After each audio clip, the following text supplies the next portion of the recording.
बकी और ओलिवा ने एक असली मर्दों की लड़ाई का फैसला किया, बिना किसी तकनीक, बिना किसी बचाव, सिर्फ शुद्ध ताकत की टक्कर। ये लड़ाई तब तक खत्म नहीं होनी थी जब तक उनमें से कोई एक जमीन पर गिर न जाए। दोनों ने एक दूसरे पर पूरी ताकत से वार किए, लेकिन न कोई पीछे हटा, न ही कोई पीछे हटा पाया गया। ये मुकाबला उनके शरीर की वास्तविक ताकत की परीक्षा थी। उस पल बकी के दिल में बस एक ही इच्छा थी, सामने खड़े उस राक्षस को हराना जो उससे 100 किलो भारी था। दर्द क्या होता है वो तो बकी भूल ही चुका था। उसके अनगिनत मुक्के ओलिवा के शरीर पर पड़ते रहे और अमेरिका का सबसे ताकतवर फाइटर लगातार पीछे हटता गया। इसी निर्णायक लड़ाई के अंतिम क्षण में जब बकी का हमला अपने चरम पर था, दूर एक कमरे में मारिया के पास रखे गुलाब मुरझा गए। उसे किसी अनहोनी का आभास हुआ। उसी समय ओलिवा ने एक जोरदार दहाड़ लगाई और बकी ने उसकी अभेद्य रक्षा को तोड़ते हुए वार कर डाला। ओलिवा बेहोशी की कगार पर पहुंच चुका था, लेकिन तभी उसने एक जानी पहचानी आभा महसूस की। उसने जैसे तैसे अपनी आंखें खोली। सामने मारिया खड़ी थी। वो मारिया जो 10 साल से बिस्तर से उठ भी नहीं पाई थी, आज दौड़ती हुई उसके पास आई थी। ओलिवा ये देखकर स्तब्ध रह गया।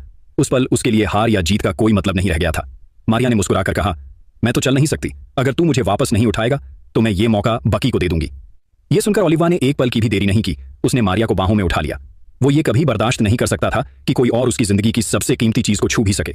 अगले दिन ओलिवा ने सभी कैदियों को इकट्ठा किया। उसने पूरे गर्व और ईमानदारी से सबके सामने कहा, मैं बकी से हार गया हूं, अब मैं इस जेल का राजा नहीं रहा। लेकिन फिर उसने मुस्कुराकर कहा, पर मैं यही रहूंगा। मगर ओलिवा जानता था कि बकी की मौजूदगी उसकी ताकत के लिए खतरा बन चुकी है और अगर उसे हराया नहीं जा सकता तो उसे जेल से बाहर निकाल देना ही बेहतर था। उसी दिन बकी ने जेल छोड़ दी, लेकिन तभी एक और तूफान आया। युजीरो हन्मा, बकी का बाप, खुद जेल में आ धमका। उसने ऐलान किया, अब मैं अमेरिका के सबसे ताकतवर फाइटर से लड़ने आया हूं। युजीरो ने अपने हाथों पर पट्टियां लपेटी, क्योंकि वो जानता था अगर उसने पूरी ताकत से पंच मारा तो ओलिवा एक झटके में खत्म हो जाएगा।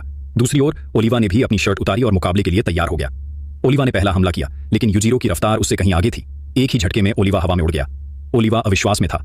उसे यकीन नहीं हुआ कि जिस क्षेत्र में उसे सबसे ज्यादा भरोसा था उसी में वो गिरा दिया गया।